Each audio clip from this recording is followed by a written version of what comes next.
I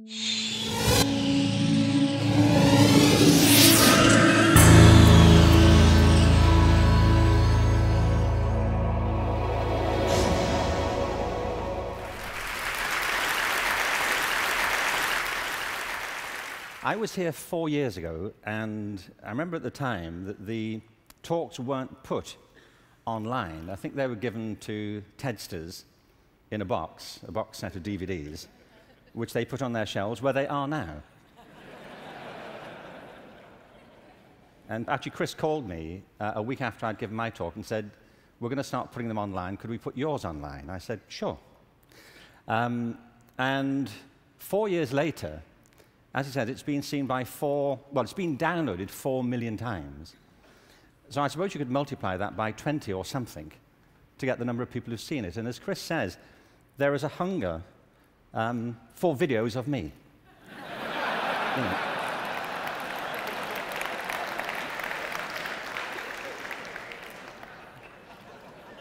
Don't you feel?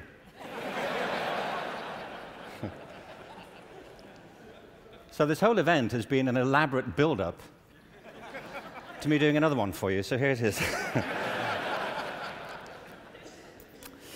Al Gore spoke at the TED conference I spoke at 4 years ago and talked about the climate crisis, and I referenced that at the end of my last talk.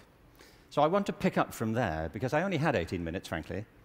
And so as I was saying,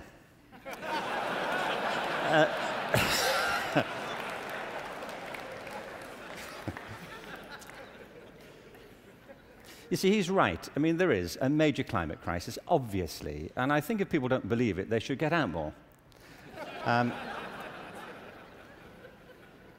But I believe there's a second climate crisis, which is as severe, which has the same origins, and that we have to deal with the same urgency.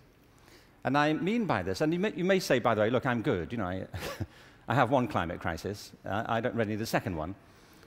But this is a crisis of not natural resources, though I believe that's true, but a crisis of human resources. I believe fundamentally, as many speakers have said during the past few days, that we make very poor use of our talents. Very many people go through their whole lives having no real sense of what their talents may be, or if they have any to speak of. I meet all kinds of people who don't think they're really good at anything. Actually, I kind of divide the world into two groups now.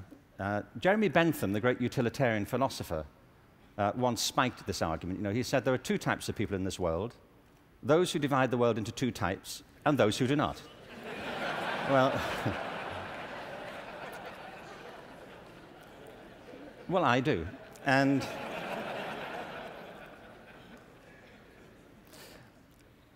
I meet all kinds of people who don't enjoy what they do. They simply go through their lives getting on with it.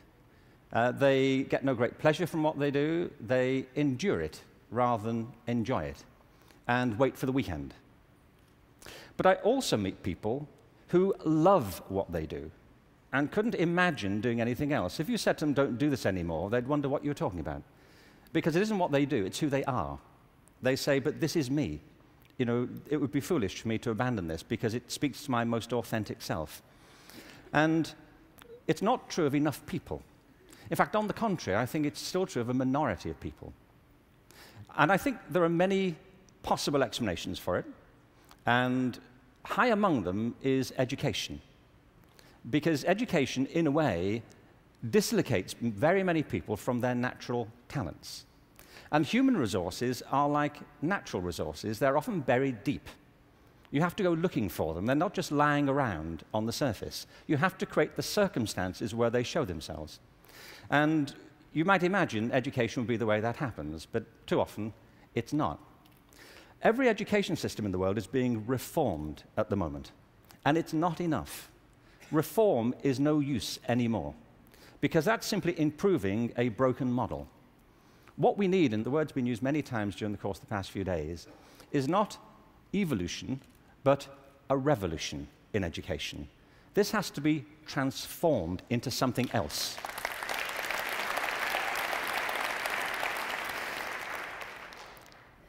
One of the real challenges is to innovate fundamentally in education. Innovation is hard because it means doing something that people don't find very easy for the most part. It means challenging what we take for granted, things that we think are obvious. The great problem for reform or transformation is the tyranny of common sense.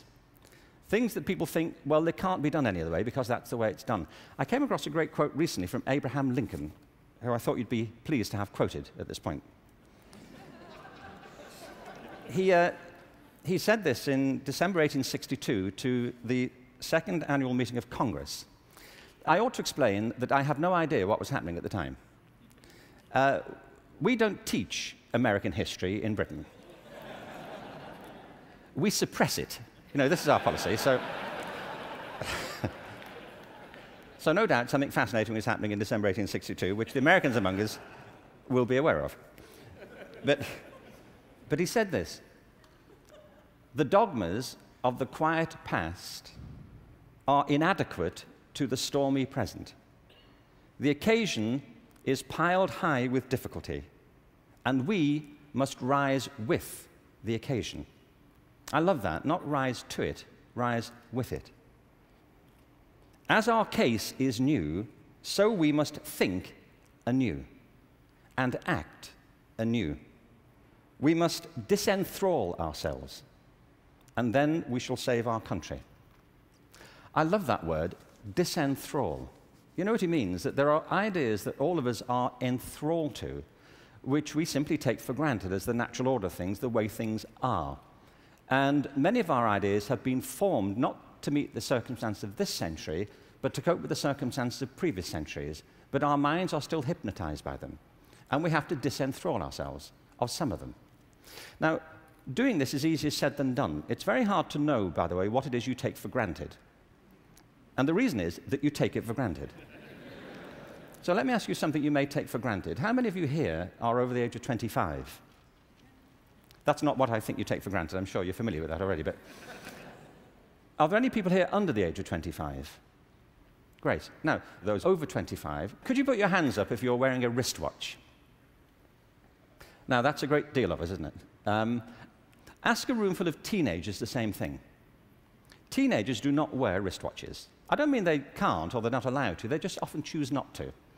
And the reason is, you see, that we were brought up in a pre-digital culture, those of us over 25, and so for us, if you want to know the time, you have to wear something to tell it. Kids now live in a world which is digitized, and the time for them is everywhere. They see no reason to do this. And by the way, you don't need to do it either. It's just that you've always done it, and you carry on doing it. My daughter never wears a watch. My daughter Kate, who's 20, she doesn't see the point. You know, as she says, you know, like, it's a single-function device. You know, like...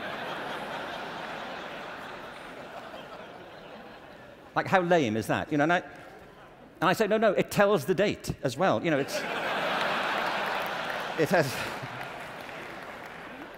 has multiple functions.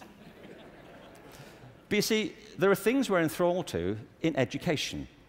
Let me give you a couple of examples. One of them is the idea of linearity. That it starts here, and you go through a track, and if you do everything right, you will end up set for the rest of your life.